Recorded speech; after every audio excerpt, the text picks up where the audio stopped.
On a fall weekend that feels a little more like summer than fall, we're headed out for a little adventure. After church, the boys and I decide to escape the heat and make our way to a secret spot hidden deep in the Sierra National Forest, our own special swimming hole.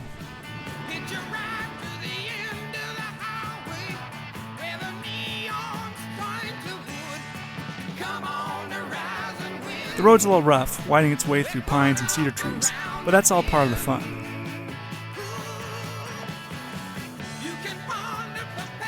When we reach the turnoff, we hike down, our fishing gear in tow, winding through the fire-scarred woods.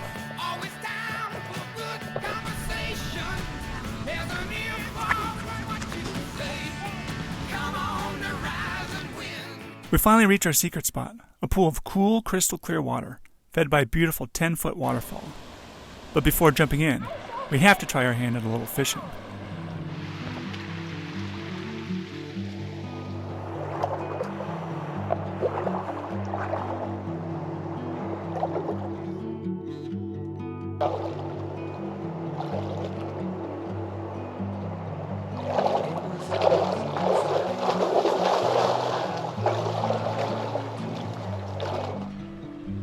And we spot a few wild trout.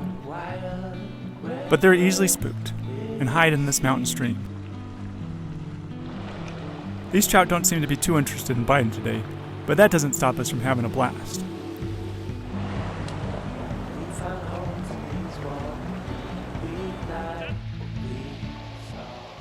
Well, since we're here, I guess we better take a dip. We set our poles aside and dive into the cool, refreshing water. It's the perfect escape from the unexpected fall heat.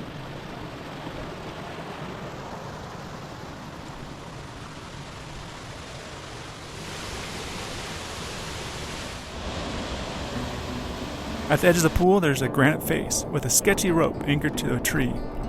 I take my turn climbing up the slippery rock, hands grasping the rope to steady myself. When I finally reach the top, I get a glimpse of the whole scene: the waterfall, the pool, the boys below. Then with a deep breath, I take the plunge.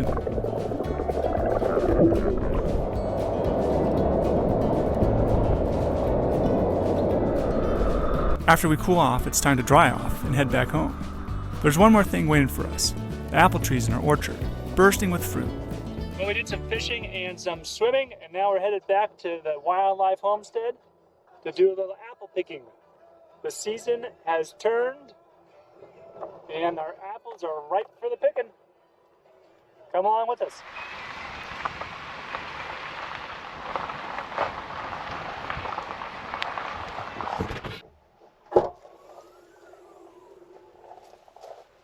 All right, let's unpack real quick, and then we'll go start picking those apples.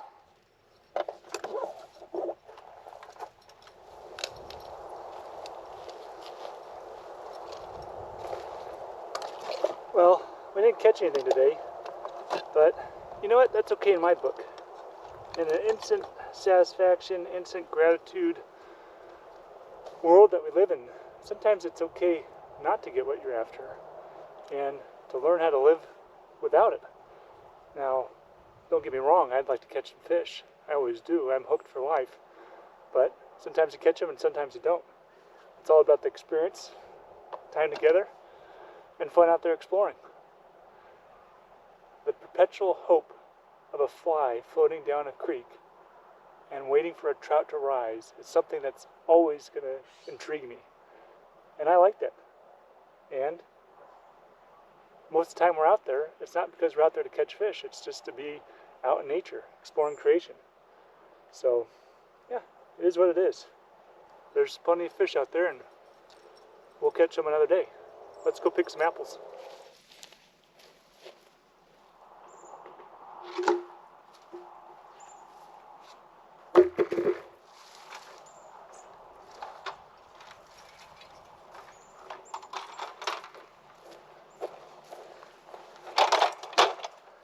This ladder here has been serving as my berry bridge all summer, and just across the little creek here, there was tons of them, I'll tell you. It was awesome.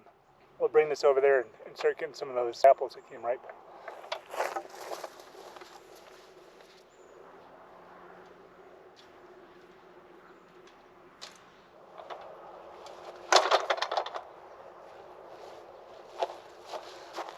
Summer was our first season here, and this is going to be our first time picking these apples. I can tell you one thing, they're awful overgrown, so we'll be doing some pruning this winter. Some of them are rotten. We'll put those in a different bucket and maybe keep some of those for some of the deer through the winter. We have some fawns here and some does and fawns that'll probably appreciate those. We'll probably leave some of the rotten ones on the tree as well for the birds. We grab a ladder and the boys and I start picking.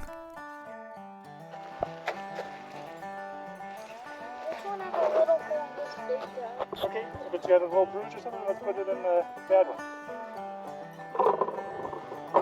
Mine, John. This year hasn't been the best apple harvest in the area, but we did well with berries, making out like bandits this summer. That one. Good or bad? Good. Good. Sure? Oh, good. And the apples that are well beyond blemish will come in handy this winter. I'll leave several of them on the tree for the birds to pick, and those that we accidentally pick, we'll set them aside. Plan to feed some of the deer this winter when food is scarce. Here you go, Mother Goose. You can put these in your. You put those in your basket. We have big plans for these apples. Homemade applesauce, pies, my favorite, and a few just to snack on. And these trees could use some loving too. They need a good pruning this winter after years of growing wild. Good one. Good one. Got more goods than bads. That's good.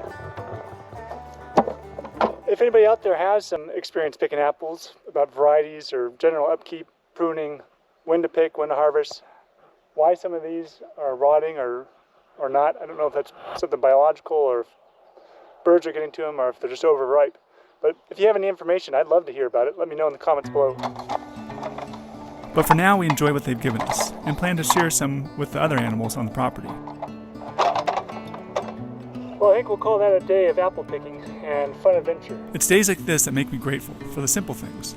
Time with the boys, the wild beauty of nature, and the bounty from our land. The days are getting shorter, but there's still plenty to enjoy here on the homestead, one season at a time.